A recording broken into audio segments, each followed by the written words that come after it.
ಜೀವನದಲ್ಲಿ ನೊಂದು ಬೆಂದು ಪೂರ್ಣವಾಗಿ ಜೀವನದ ಅನುಭವದ ರಸವನ್ನ ಯಾರು ಹಿಂಡಿ ತಮ್ಮ ಜೀವನವನ್ನ ಪಕ್ಕಾ ಮಾಡ್ಕೊಂಡಿರ್ತಾರೋ, ಅನುಭವಸ್ಥರಿರ್ತಾರೋ, ಅವರು ತನ್ನ ಮುಂದಿನ ಪೀಳಿಗೆಯವರಿಗೆ ಈ ಒಂದು ಶಿಕ್ಷಣವನ್ನ ನೀಡುತ್ತಾರೆ ತಮ್ಮ ಅನುಭವದ ಆಧಾರದ ಮೇಲೆ. ಜೀವನದಲ್ಲಿ ಬದುಕಬೇಕಾದ್ರೆ ನಾವು ಈ ದಿನ ಈ ಕ್ಷಣದಲ್ಲೇ ನಾವು ಬದುಕಬೇಕು. ಆಗ ಮಾತ್ರ ನಮಗೆ ಆ ಜೀವನದ ಪೂರ್ಣವಾಗಿರುವಂತಹ ರಸವನ್ನ ನಮ್ಮದನ್ನಾಗಿ ಮಾಡಿಕೊಳ್ಳಿಕ್ಕೆ ಸಾಧ್ಯ ಅಂತ.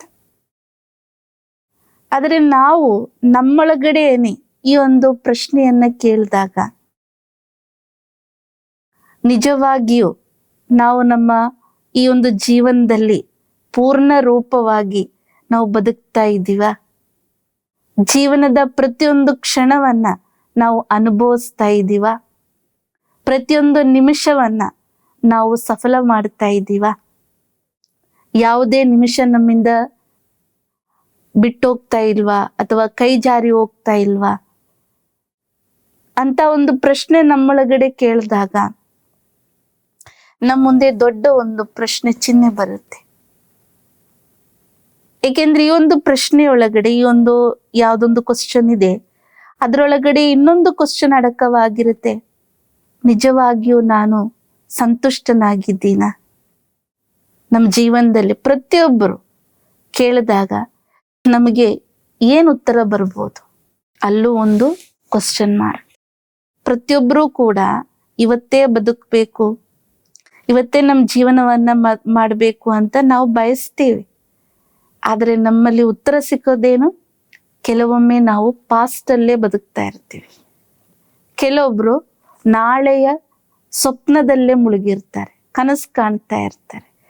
ಇವತ್ತಿಲ್ಲ ಅಂದ್ರೆ ನಾಳೆ ಸರಿ ಹೋಗುತ್ತೆ, ಇವತ್ತು ಖುಷಿ ಇಲ್ಲ ಅಂದ್ರೆ ನಾಳೆ ಆದ್ರೂ ನಮಗೆ ಒಳ್ಳೆ ಕಾಲ ಬರುತ್ತೆ, ಇವತ್ತು ಇಲ್ಲ ಅಂದ್ರೆ ನಾಳೆ ನಮಗಲ್ಲಿ ಎಲ್ಲವೂ ಸಿಗುತ್ತೆ, ಎಲ್ಲ ವಿಜಯವೂ ನಮಗಾಗುತ್ತೆ.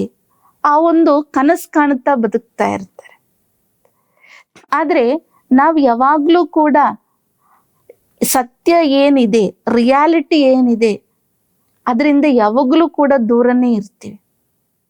ಏಕೆಂದ್ರೆ ಪ್ರೆಸೆಂಟ್ ಅಲ್ಲಿ ಮಾತ್ರ ಏನಿದೆಯೋ ಅದು ಕಾಣ್ತಾ ಹೋಗ್ತಾ ಇದೀವಿ. ಆದ್ರೆ ಪ್ರೆಸೆಂಟ್ ಅಲ್ಲಿ ಬದುಕಲಿಕ್ಕೆ ನಾವು ಕಲ್ತಿಲ್ಲ.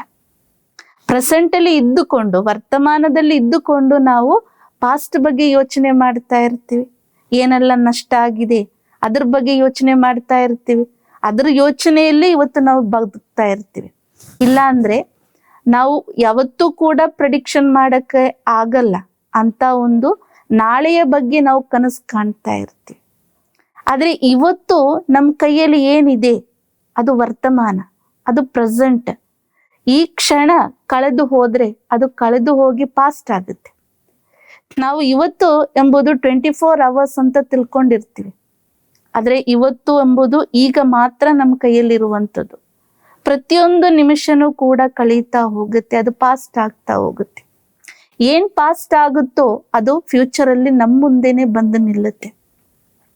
ಅಂದ್ಮೇಲೆ ನಮ್ಮ ಜೀವನದ ಈ ಒಂದೊಂದು ಕ್ಷಣವನ್ನ ನಾವು ಅದನ್ನ ಯೂಟಿಲೈಸ್ ಮಾಡ್ಲಿಕ್ಕೆ ನಾವು ಕಲಿಬೇಕು. ಸಮಯವನ್ನ ವ್ಯರ್ಥ ಮಾಡ್ಲಿಕ್ಕೆಲ್ಲ, ಸಮಯವನ್ನ ಹೇಗೆ ನಾವು ಸದುಪಯೋಗ ಮಾಡ್ಕೋಬೇಕು ಎಂಬುದ್ರ ಬಗ್ಗೆ ನಮಗೆ ಯಾವಾಗ್ಲೂ ಕೂಡ ಗಮನ ಇರಬೇಕು. ಯಾವಾಗ್ಲೂ ಕೂಡ ಆ ಒಂದು ಜ್ಞಾನ, ಅರಿವು ನಮ್ಮಲ್ಲಿ ಇರಬೇಕು. ಏಕೆಂದ್ರೆ ನಾವು ತಿಳ್ಕೊಂಡಿರ್ತೀವಿ ಏನು ಮುಂದೆ ಬರುತ್ತೋ ಅದು ಆಕಾಶದಿಂದ ಡೈರೆಕ್ಟ್ ಕೆಳಗೆ ಬರುತ್ತೆ ಅಥವಾ ಬೇರೆ ಯಾವುದೋ ರೂಟ್ ಇಂದ ಅದು ಬರುತ್ತೆ ಅಲ್ಲ. ನಾವು ನಾಳೆ ಎಂಬುದನ್ನ ನಾವೇ ಕ್ರಿಯೇಟ್ ಮಾಡುವಂಥದ್ದು. ಸಮಯವನ್ನ ಯಾವುದು ಚಾನ್ಸ್ ಇದೆಯೋ ಅದನ್ನ ನಾವೇ ಕ್ರಿಯೇಟ್ ಮಾಡುವಂಥದ್ದು. ಅದರಿಂದ I am the creator of every second and every time and the destiny. ನಾವೇ ಅದಕ್ಕೆ ಕಾರಣಭೂತರು. ಏಕೆಂದ್ರೆ ಇವತ್ತು ನಾವೇನು ಇವತ್ತು ಅಂತ ತಿಳ್ಕೊಂಡಿರ್ತೀವಿ, ನೆನ್ನೆನೂ ಕೂಡ ನಾವು ಅದನ್ನೇ ತಿಳ್ಕೊಂಡಿದ್ದೀವಿ. ನಾಳೆನೂ ಕೂಡ ನಮ್ಗೆ ಅದೇನಾಗುತ್ತೆ, ಆಜ್ ಅಂದ್ರೆ ಇವತ್ತು ಎಂಬುದು ನಾಳೆ ನಮ್ಮ ಮುಂದೆ ಬರುತ್ತೆ. ಇವತ್ತು ನಾವಿರುವಾಗ ಅದು ನಾಳೆ ಅಂತ ತಿಳ್ಕೊಂಡಿರ್ತೀವಿ. ಆದ್ರೆ ನಾಳೆ ನಾವು ತಲುಪುವಾಗ ಅದು ಇವತ್ತಾಗಿ ಹೋಗುತ್ತೆ. ಇವತ್ತೇನಾಗುತ್ತೆ, ಅದು ಪಾಸ್ಟಿಗೆ ಹೋಗುತ್ತೆ. ಅಂದ್ಮೇಲೆ ಪಾಸ್ಟ್, ಪ್ರೆಸೆಂಟ್, ಫ್ಯೂಚರ್ ಎಂಬುದನ್ನ ನಾವು ಕ್ಲಿಯರ್ ಆಗಿ ಅರ್ಥ ಮಾಡ್ಕೊಂಡಿರ್ಬೇಕು. ಏಕೆಂದ್ರೆ ಇದೆಲ್ಲರದ್ದು ಕ್ರಿಯೇಟರ್ ಯಾರು? ನಾನೇ. ಅಂದ್ಮೇಲೆ ಆಜ್ ಅಂದ್ರೆ ವರ್ತಮಾನ ಏನಿದೆ, ಪ್ರೆಸೆಂಟ್ ಏನಿದೆ, ಈ ಪ್ರೆಸೆಂಟ್ ಇಂದ ನಾವು ಏನ್ ಪ್ರೆಸೆಂಟ್ ಅಲ್ಲಿ ಏನೆಲ್ಲ ಮಾಡ್ತಿದ್ದೀವೋ, ಯಾವೆಲ್ಲ ಕ್ಷಣಗಳನ್ನ ನಾವು ಸದುಪಯೋಗ ಮಾಡ್ಕೊಂಡಿದೀವಿ, ಯಾವುದನ್ನೆಲ್ಲ ನಾವು ಲೇಸಿಯಾಗಿ ಅದನ್ನ ನಾವು ಅಲಕ್ಷ್ಯವಾಗಿ ಅದನ್ನ ಆ ಟೈಮ್ ಅನ್ನ ನಾವು ಕಳ್ಕೊಂಡಿದ್ದೀವಿ, ಅದರದ್ದು ಪ್ರತಿಫಲವಾಗಿ ಇದೆಲ್ಲ ಪಾಸ್ಟ್ ಆಗಿ ಹೋಗುತ್ತೆ.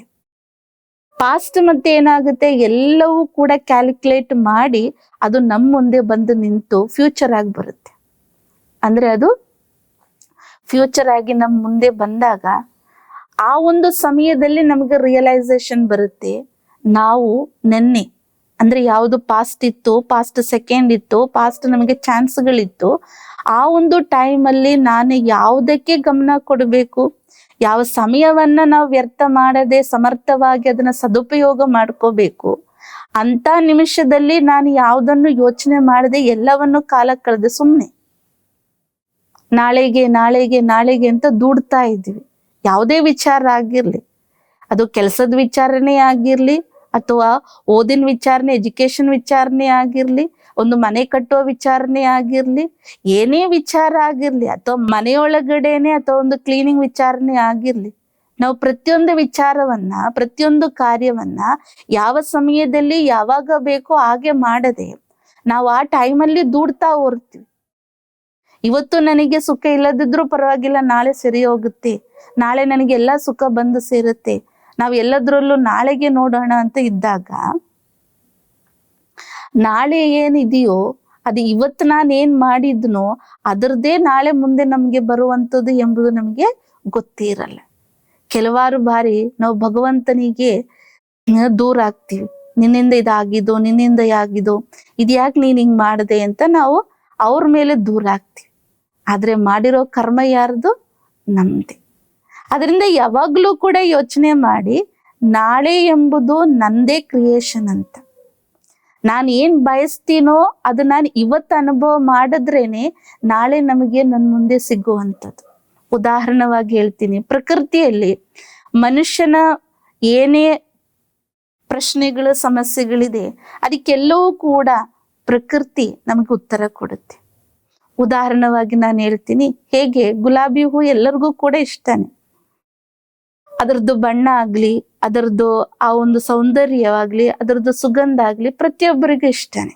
ಆದ್ರೆ ಈ ಒಂದು ಹೂ ಅರಳುವುದಕ್ಕಿಂತ ಮುಂಚೆ ಅದು ಮೊದಲು ಮೊಗ್ಗಾಗಿರ್ಬೇಕಾಗತ್ತೆ ಅಲ್ವೇ? ಇವತ್ತು ಮೊಗ್ಗಾದ್ರನೆ ನಾಳೆಗೆ ಅದೇನಾಗುತ್ತೆ, ಅರಳುತ್ತೆ. ಇವತ್ತು ಮೊಗ್ಗಾಗದೇ ಇದ್ರೆ ನಾಳೆ ಅದು ಅರಳದೇ ಇಲ್ಲ. ಹಾಗೇನೆ ನಮ್ಮ ಜೀವನದಲ್ಲೂ ಪ್ರತಿಯೊಂದು ಕ್ಷಣದಲ್ಲಿ ನಾನು ಏನ್ ಮಾಡಿಟ್ಟಿರ್ತೀನೋ ಅದೇನೆ ನನಗೆ ನಾಳೆ ಸಿಗುವಂಥದ್ದು. ಇವತ್ತು ನಾನು ಪೂರ್ಣವಾಗಿ ನಾನು ಅಲಸ್ಯವಾಗಿ, ಅಲಕ್ಷ್ಯವಾಗಿ, ಲೇಜಿ ಆಗಿದ್ರೆ ನಾಳೆನೂ ಕೂಡ ಅದೇ ಕಂಟಿನ್ಯೂ ಆಗುತ್ತೆ. ಅದರಿಂದ ನಾಳೆ ನಾನು ಏನ್ ಬಯಸ್ತೀನೋ ಅದನ್ನ ಇವತ್ತೇ ಶುರು ಮಾಡ್ಬೇಕಾಗತ್ತೆ. ಆದ್ರಿಂದ ಫ್ಯೂಚರ್ ನಾವೇನ್ ಬಯಸ್ತೀವಿ ಅದು ನಾನೇ ಕ್ರಿಯೇಟ್ ಮಾಡುವಂಥದ್ದು, ಇದು ಬೇರೆಲ್ಲಿಂದನೋ ಬರೋದಲ್ಲ ಎಂಬುದು ಪಕ್ಕಾ ನಮ್ಮೊಳಗಡೆ ಆ ಒಂದು ಪ್ರಜ್ಞೆ ಇರಬೇಕು. ಆಗ ಪ್ರತಿಯೊಂದು ಕ್ಷಣವನ್ನ ನಾವು ತುಂಬಾ ವ್ಯಾಲ್ಯೂಬಲ್ ಆಗಿ ಕಂಡುಕೊಂಡು ಆ ಒಂದು ಪ್ರತಿಯೊಂದು ನಿಮಿಷವನ್ನ ನಾವು ಸಾರ್ಥಕವಾಗಿ ಉಪಯೋಗಿಸಿ ನಮ್ಮ ಜೀವನವನ್ನ ಸಾರ್ಥಕವನ್ನಾಗಿ ಮಾಡ್ಬೇಕು.